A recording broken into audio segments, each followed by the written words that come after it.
And you know what happened yesterday?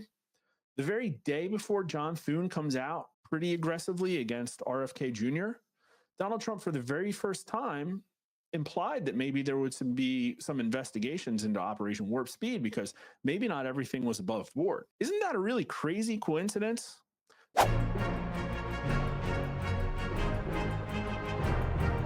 Here's some news about Senator John Thune from today.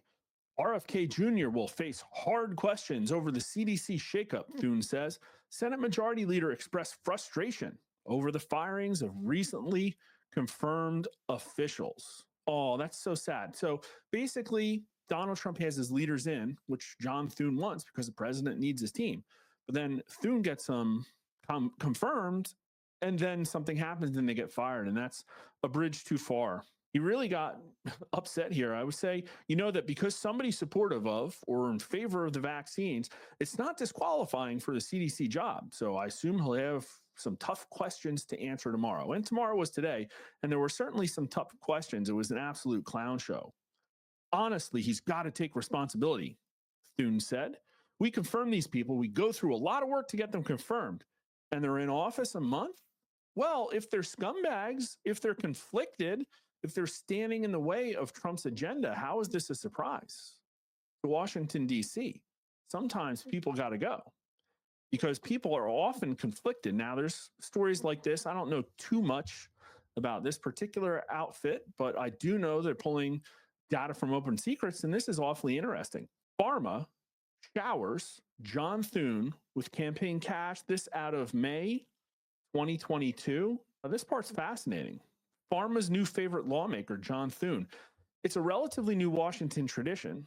In recent years, CEOs of some of the nation's most powerful pharmaceutical companies have picked one or two lawmakers to flood with donations from their own bank accounts. Last year, it was moderate Democrats, Representative Scott Peters, and Senator Bob Menendez, moderate Democrat.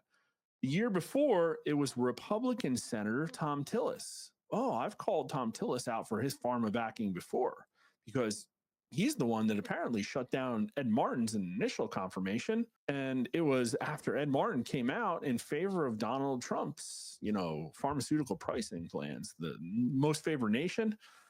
I bet you there was some really nasty calls that got made to Tom Tillis on that day. And I suspect there was probably some really nasty calls that got made to Senator John Thune because, for 3 years, Donald Trump has been very proud of his achievement, Operation Warp Speed. A lot of people said that it was Nobel Prize worthy. And you know what happened yesterday?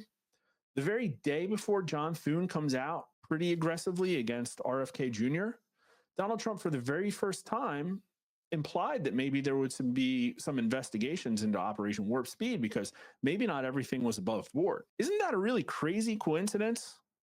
Anyways, the first lawmaker to receive that treatment in 2022 is Senator John Thune, the Senate Republican whip, who is widely seen as a potential successor to the Senate's top Republican, Mitch McConnell. So Pharma knew and was investing in the future of the Republican Senate leadership. Thune received checks from several pharmaceutical executives in February, shortly after announcing his run for re-election, according to Stats analysis of campaign finance data. Gilead CEO gave John Thune $5,800. Pfizer CEO gave the same on February 4th.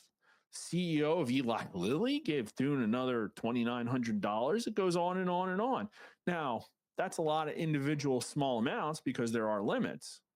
And also, I'm sure that these companies donate. I'm sure money goes to PACs as well. Stuff probably gets earmarked when it goes to the PACs. I'm just saying they're not supposed to coordinate, but you know how that goes. But these kind of things, I'm pretty sure you'll find are pretty well known within the company. I'm pretty sure people in the company know who the CEO of their own company donates to, because we've seen at places like Google, there's like 95% purity in the party that people in those companies donate to. And people on Twitter will say, well, the company didn't donate, it's individual people. Well, is it though? Is it though? They're donating for their own interests.